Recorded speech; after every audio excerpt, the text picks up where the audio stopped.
बिस्मिल्लाहिर्रहमानिर्रहीम। इय्याका नअबुदु व इय्याका नस्तईन।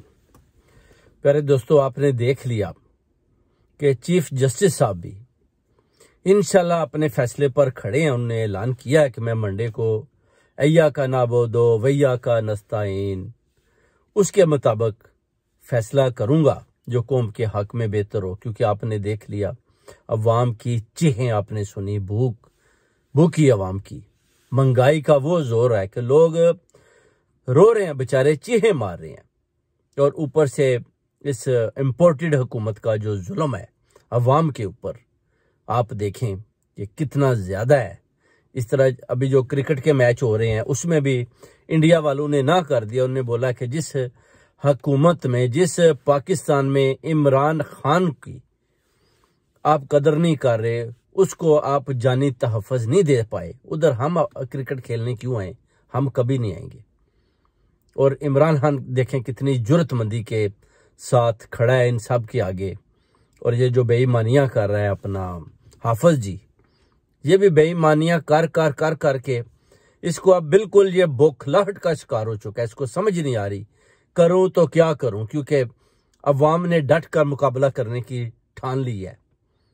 दूसरी हुकूमतें भी इमरान खान की तईद कर रही हैं, अमेरिका ने भी तईद कर दी, बरतानिया ने भी, यूरोप सारे ने भी, यूएन ने भी यही आवाज़ दी है कि इमरान खान के साथ आप लोग जुल्म कर रहे हैं।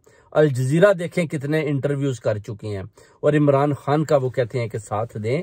इम्पोर्टेड हुकूमत को कोई भी मानने को तैयार नहीं है, क्योंकि वो कहते हैं कि ताकत का सरचश्मा अवाम है। और अगर आप अवाम की बात नहीं मान रहे और आप जबरदस्ती कर रहे हैं तो हम ऐसी गवर्नमेंट को भी ना तो कोई पैसा देंगे, ना इनके साथ चलेंगे। अभी ये सारे परेशान हैं, बस ये अपना लगे हुए हैं कि अपना हाफिज जी को साथ ले लिया, कभी उधर फोन करवा लिया, कभी उधर करवा लिया, और अवाम पर जुल्म कर रहे हैं। और पीटीआई के जितने वर्कर्स हैं उनको उठा कर उनके ऊपर जुल्म कर रहे हैं, थाने कचहरी में उनके ऊपर तशद्दुद कर रहे हैं। कभी जो अपना मीडिया के हैं उनको उठा लेते हैं, बाद में उनको छोड़ देते हैं जी हमने जी इनको अपग्रेड किया। अब ये जो कह रहे हैं जी हम जी चीफ जस्टिस को भी डरा धमका लेंगे जी। अब चीफ जस्टिस तो इनसे डरने वाला नहीं है। त्या बंदयाल साहब तो एक चट्टान की तरह इनके सामने खड़े हो चुके हैं। अगर कल तक इंशाल्लाह उन्होंने अच्छा फैसला दिया तो ये एक कौमी हीरो होंगे।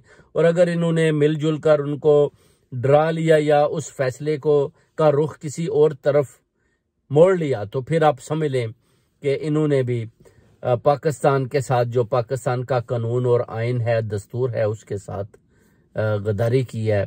और उनको वही फैसला देना चाहिए जो पिछले 75 साल से चीफ जस्टिस साहब देते आ रहे हैं, जो पाकिस्तान की हक में बेहतर है। आप देख लें, इमरान खान ने हमेशा बोला है कि ये मेरा मुल्क है, ये मेरी अवाम है, ये मेरी पुलिस है, ये मेरी स्टैब्लिशमेंट है, मैं पाकिस्तानी हूँ, ये पाकिस्तानी है, मैं अपने दारों के खिलाफ नहीं हूँ, मैं सिर्फ उन चंद जर्नैलों के खिलाफ हूँ जो पाकिस्तान का बेड़ा गर्क कर रहे हैं, मैं उन माफिया के मुखालिफ हूँ, उन माफिया के खिलाफ हूँ जिन्होंने 75 साल से पाकिस्तान को खाया डुबोया और पैसा लेकर इधर से बाहर भागे। वो कहते हैं अगर देखें मैं सियासत में नहीं हूं तो मैं फिर भी बैठा हुआ, ये मुझे गोलियां मार रहे हैं, मेरे ऊपर जुल्म तशद्दुद कर रहे हैं। जमान पार्क को इन्होंने ऐसे बनाया हुआ है जैसे कोई सामा बिन लादेन पर हमले कर रहे हैं, ऐसे ये अटैक कर रहे हैं तीन तरफ से मिलकर। और ये जो आईजी पंजाब और रेंजर ये बुरी तरह फेल हो रहे हैं। और अगर आप देखें कि जब मेरी हुकूमत थी तो मैं पाकिस्तान में ही था और मेरी हुकूमत नहीं तो मैं अभी भी उधर हूँ। नवाज शरीफ की जैसे ही हुकूमत खत्म होती है, थोड़ा सा केस बनता है, जांच पड़ताल होने लगती है, तो ये टिकट लेता है और ये बाहर भाग जाता है। असफ जरदारी का भी यही हिसाब है, उस पर देखते हैं अगर मुसीबत आती है वो दुबई की तरफ मुंह कर जाता है, मरियम नवाज भाग जाती है, सुलेमान शरीफ भाग जाता है, हमजा कुकड़ी भाग जाता है, ये सब बाहर की कंट्री की तरफ भागना शुरू हो जाती हैं। तो फिर इनका पाकिस्तान में क्या है? वो कहता है मेरा मुल्क है, मेरे इदारे हैं, मैं इनके साथ खड़ा हूँ, ये मेरी अवाम है, मैंने इंशाल्लाह इनको इस भूख और ये जो मुश्किल है, जो बुरा हाल है, इससे मैंने अपनी अवाम को हर सूरत में बाहर निकालना है।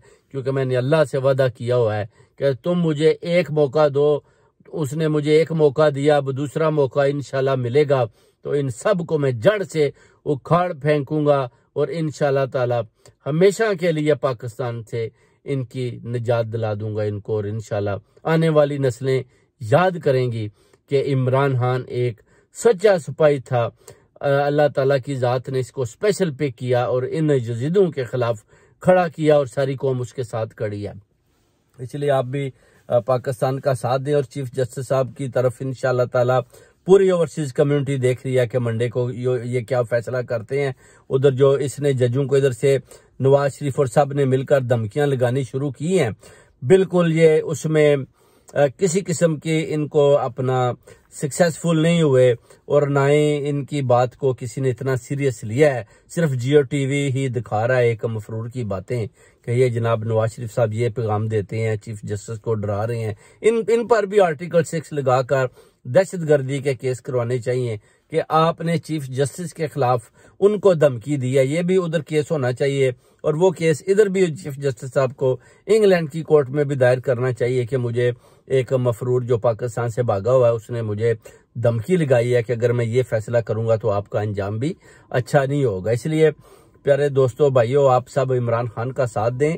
इंशाल्लाह ताला हम भी कल के फैसले की तरफ देख रहे हैं और ये जो अवाम पर जुल्म कर रही है, ये जो इम्पोर्टेड हुकूमत और सारे हाफिज जी मिलकर इंशाल्लाह ताला हम इमरान खान की जुर्रत को सलाम करते हैं, सारे साथ खड़े हैं, शाना बिशाना खड़े हैं। इंशाल्लाह कल अच्छा फैसला होगा तो इंशाल्लाह सूरज की नई किरण उभरेगी इस नए पाकिस्तान में और इमरान खान का साथ देकर इस पाकिस्तान को इंशाल्लाह आगे लेकर जाएंगे। पाकिस्तान जिंदा तब जिंदाबाद। Thank you very much.